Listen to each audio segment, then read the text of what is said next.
So it's with great pleasure that I welcome to the show for the first time the CEO of streaming company We7, Steve Purdham. So hi, Steve, and it's great to have you on the show after having Clive on a few months ago. Hi, thanks very much for inviting me. Well, basically, I wanted to have a little bit of a catch-up with you guys about the latest news that you've had in the last few months. To start on a pretty hot subject is your first deal with an ISP was announced last month. So what is that about and how will it work? It was interesting. I mean, a lot of people got excited about it, but in real terms, it was a marketing relationship. Karoo are one of those strange ISPs in the UK because they have a historical monopoly in the Humberside area, which gives them and makes them an unusual company, but they're a good company, and they wanted to educate their user base to legal music services. And, we did a marketing deal. All of their users could access We7 already because anybody on the internet can do. And so it was a marketing deal where they created their own music links from their website. But when people go to play the music, it's just straightforward We7. And so it was quite a nice relationship. They've got a good user base and they're interested in promoting legal services. Yeah. And in terms of ISP relationships, Sky Songs didn't quite work out, and Virgin Media is supposedly looking around to find a different strategy in regards to music streaming. Do you think there is a change in attitude from the ISPs, thinking that they will probably want to make a deal with a company like yours rather than just try to make their own service? I think there is a change in attitude, but I think that's because the market is moving on very, very rapidly. And if you look in the last 3 months, the amount of different types of announcements, Pandora going to potentially IPO, Spotify want to go again into America, Deezer with Orange in France. There's a great amount of activity, and I think a lot of the ISPs and the mobile providers are realizing that. I've always realized that music is a great attraction to their users, but they would never go out and write a social network now. They would work with Facebook. Yeah. They wouldn't go out and write a search engine. They'd work with Google. And I think there is that realization that working with partners such as Last.fm, such as We7, such as in the States RDO or indeed Pandora, is becoming more the norm rather than the exception. In the last couple of days, it's been announced that there is a new venture by the technology board that will see some research done into the field of online radio and streaming. And We7 is part of that venture. So how did you get involved, and what is your involvement in that? Well, it was actually an initiative that was driven by We7, and two things came together. We believe that radio and cloud-based radio and what that means in the future is probably one of the strongest ways forwards for the vast majority of people in the UK and in fact across Europe. And it's that realization that there are actually two types of people who use music. One is the music obsessive who collects music, discovers music, plays music, creates playlists, shares it and all that type of thing. But there's also the music listener who actually loves music but can't be bothered to do all the hard work. And that's what radio is for, and cloud-based radio is an exciting proposition.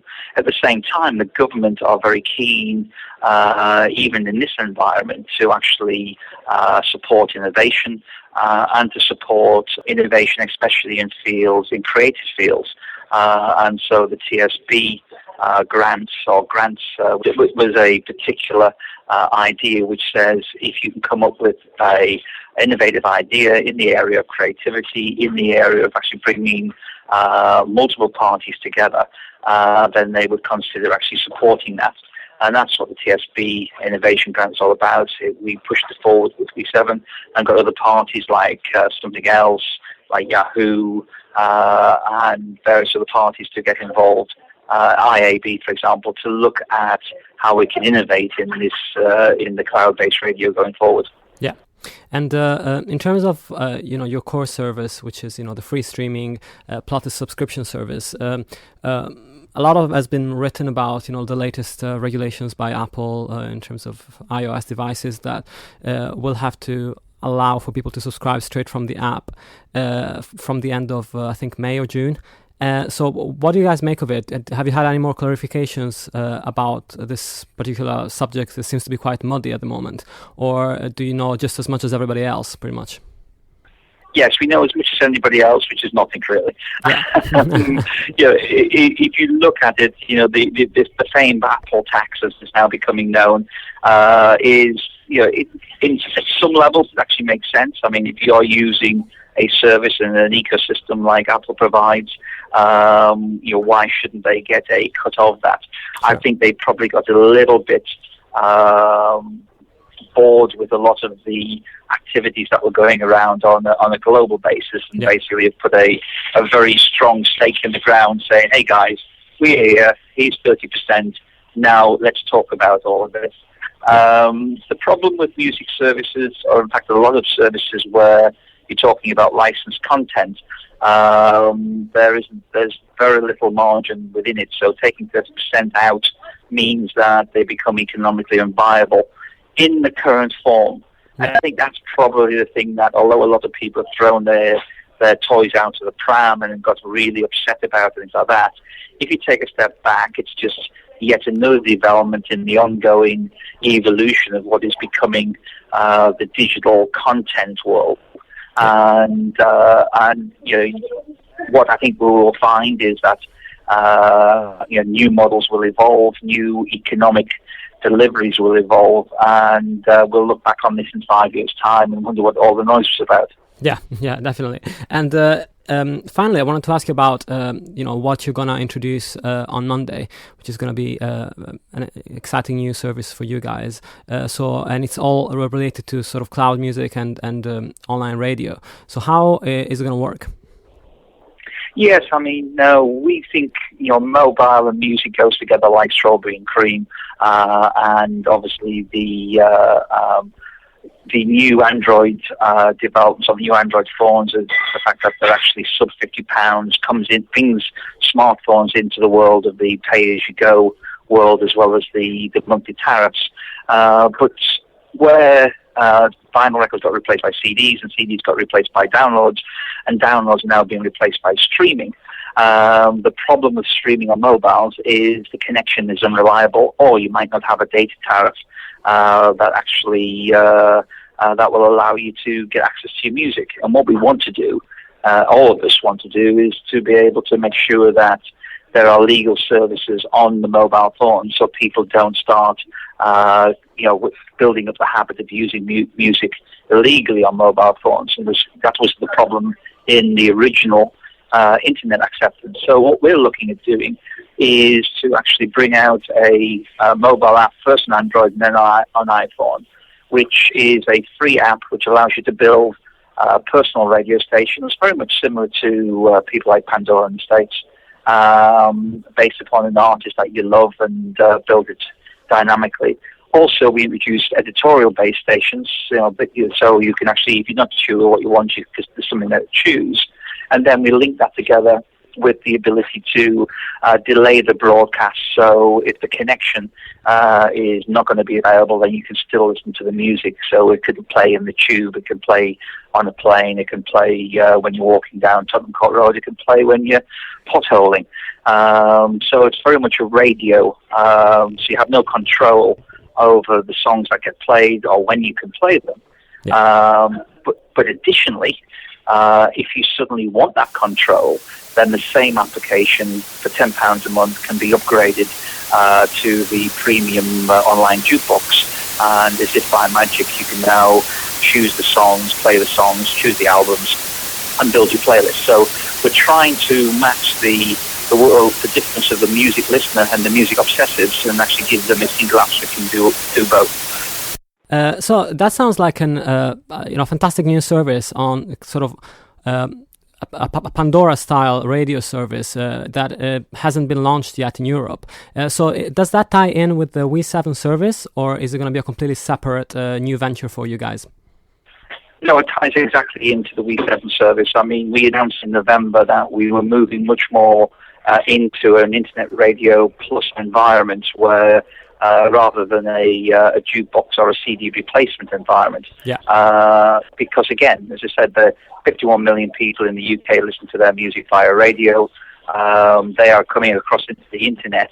A jukebox is not necessarily right for everybody, so we're trying to, provide a internet and a high quality radio service for the music listeners, and that can promote music and everything else, so they can still go out and buy if they want. And for the music obsessive, we're trying to create a great subscription service so they can access 7 million songs at any time they want.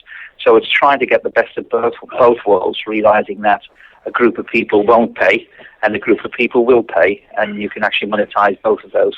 Yeah, and I assume you will have spoken about these new features to the labels as well. And what was the reaction hearing about these new plans?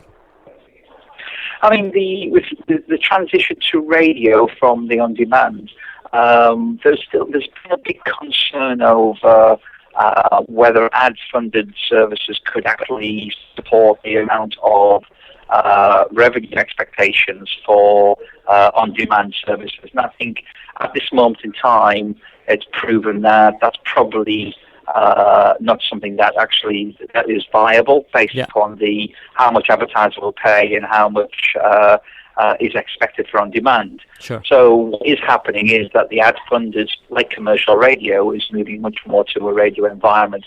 And in discussions with the guys, they've been very supportive of that transition. Because again, it puts the value back onto, if you choose a song or you choose an album, then that has a premium value. Obviously, there are still a lot of pirates out there, like Groove Shark in the UK, who don't have the licenses in place, who contravene and actually make music available in on-demand forms and make it difficult for people to understand what is legal and what is not. Sure. But at the same time, I think there's a lot of progress where once there was none. And it's interesting that you mentioned Europe as a playground for this service, because We7 currently is available in the UK and Ireland. So where are you planning to expand, and what is the timeline for you? Well, obviously, as always with these things, licensing is key. If you're going to deliver a legal service, working with your partners and getting to a point of clarity is still a stumbling block. Just takes time. But we think in 2011, we have plans to go into at least 3, 4, possibly 5 additional countries. Obviously, I can't announce where yet, because they could change at any time. Sure. in different orders. But yeah, we're very confident that the ad-funded radio model with the premium subscription model can actually come together very strongly. And as I say, there's been, although there's been lots of worries and lots of concerns, I think overall things are moving forward in a very optimistic way. Yeah, and a very cool thing about the new service is that people are going to be able to cache part of the songs and also use their own library. So it basically will cut down on the streaming bills that they will get from the mobile operator. So was that something you were looking at doing specifically? Yes, I mean, we have caching built into our subscription service, and we do delayed buffering for the radio service, and so it's more about being able, it happens to work really well, recognizing the fact that you're never always on, or your connections are not reliable, or actually for if everybody streamed all their music all the time, the cost, a lot of the ISPs and mobile providers couldn't be able to handle the traffic. So it's the right type of technical innovation to actually meet what people want, which is just, actually, I want to listen to the music. Don't give me all the techie problems, just let me listen. And is the new app going to be available immediately on Monday? Yes, the application is available on Monday the 7th on the Android. And as I say, it's personal, it's free, and you can play it anywhere and can upgrade it to a full jukebox for £10 a month. And then it will be available on the iPhone and the iPhone range in the middle of April. Okay, that's fantastic. Well, it was great having you on your show and having an update from We7, and I look forward to having you on again very soon in the future. It's my pleasure. You have a great night.